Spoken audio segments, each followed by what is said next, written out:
What's up, everybody? Welcome back to another On the Break video here on YouTube. This video, we're covering the Eastern Conference Finals between the Miami Heat and Boston Celtics. So with that being said, Trevor, what do you think about that amazing game one that we got with the Miami Heat upsetting the Boston Celtics?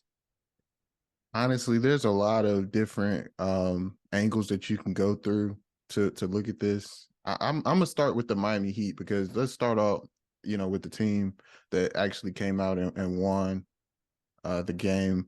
So I think when you look at the Miami Heat, they really came through and played really, really hard towards the end of the game.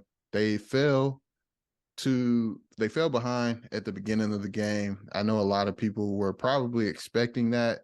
The Boston Celtics really came out and really showed, kind of the talent gap in terms of on paper how it looks. But the Miami Heat just showed uh their ability to fight back and really what their whole organization is built upon, which is always fighting no matter what, continuing to push, continuing to figure out ways to win. And at the end of the game, Jimmy Butler just came through and did what he always does is if you keep the game close, if you keep the game within reach, he's going to find a way to propel his team forward and figure out a way to win the game. So I think when you allow the Miami Heat to continue to hang around and continue to uh, stay within reach and stay in the game, usually that doesn't fare well for the opposing team. And I think Bam did a great job with his role and rolling to the basket, making plays off the short roll, getting in the paint, finishing. Max Strus does a great job of stretching the floor, knocking down shots, and I think defensively the Miami Heat are just really connected, man. It their rotations, their ability to play defense one on one and force tough shots down the stretch for the Boston Celtics. There were a lot of times where Tatum or other players on the Celtics are trying to create a shot and the Miami Heat are just there stopping the direct lanes or the direct drives, making Tatum or whatever other player turn or change directions and try and get off a tough shot with a contest. So I think that was really big for the Miami Heat. It was a really good win. And the Boston Celtics, I think this is something that we've seen from them before. They get up big and they allow the other team to um, come back and as Coach Mazzulla was saying, they let go of the rope. So I think that's something that we've seen from them before. We would like to see them be more consistent, especially down the stretch in games. But that's something that happens. But it something similar like this happened in the 76ers series. So it's not over for the Boston Celtics. They can definitely come back and win, but I think you got to tip your hat to the Miami Heat. Yeah, definitely. With Boston, I wouldn't be too worried because we've seen this the past two rounds. Even though it can go the complete opposite way than it has gone the past two rounds, you kind of feel like they know how to manage this. And like you said, the way, well, let me say this: 10-point leads, 20-point leads, sometimes even 30-point leads. Like they're never safe. They're And not when safe. you, Yeah. yeah, and when you do what Boston does, where they kind of just, check out and they don't, keep that same amount of force going, they're very susceptible to blowing these leads, which is what we see a lot of times, which we've seen multiple times this year. Um, and with a team like Miami, when they smell blood in the water, they're going to go for it. Especially with them being on the road, stealing home court. That's a very dangerous game to play with. You have a guy like Jimmy Butler who can seize the moment, seizes the big moments, didn't have necessarily as big of a series in round two as he did round one, but we know he gets up for these type of matchups.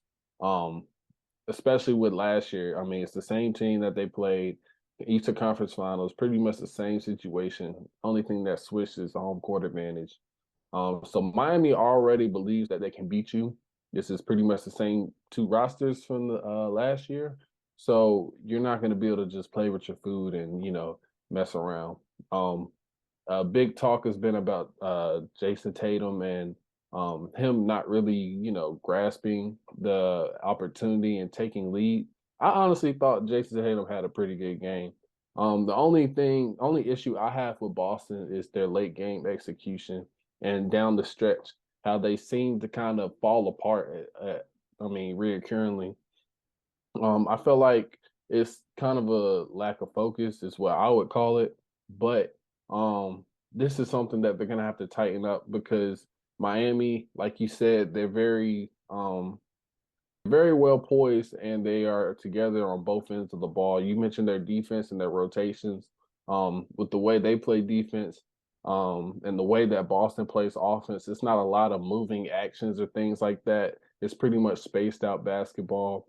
We mentioned Jokic and Murray, their two-man game, the dribble handoffs, all the things that they do. You're not really going to get a lot of that with Boston.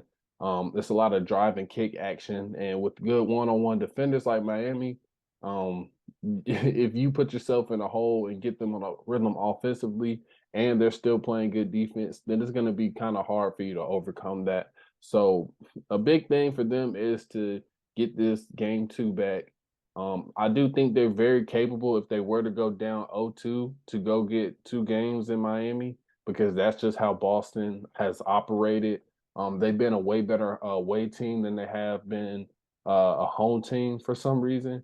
But you can't help but think that, they still can take grasp of the series. But Miami did what they needed to do, and I wouldn't be surprised if they went up 2-0 in the series either. Yeah, and I think that's the danger, right? This Miami Heat team, they are on the attack. They are not. They don't sit back. They go after their opponent, and they like you said, they could get game two as well. So that could be very daunting for the Boston Celtics. But we've seen this from the Boston Celtics. So I think the Boston Celtics are going to come out with more urgency and try and get game two. But it's it's just different with the Miami Heat and the kind of mentality they play with, the kind of intensity they play with, and the fact that you know having them down by 10 doesn't mean that they're out of the game. And I know that that's uh, a lot of teams. If you have them down by 10, that doesn't mean they're out of the game. But it just kind of feels a little bit different with this Miami Heat team being led by Jimmy Butler and having Eric Spoelstra over there as their coach. So I think that Boston, definitely needs to come out with more intensity this game. And like you said, having more of a sense of urgency, especially late in games and being able to execute and not, and of course, turnovers has been a big part of, why they have struggled late in games or not getting quality shots late in games or something like that. So I think that that's something big that they have to try and figure out. How can we continue to push in the fourth quarter and keep our momentum going and not let go of that rope?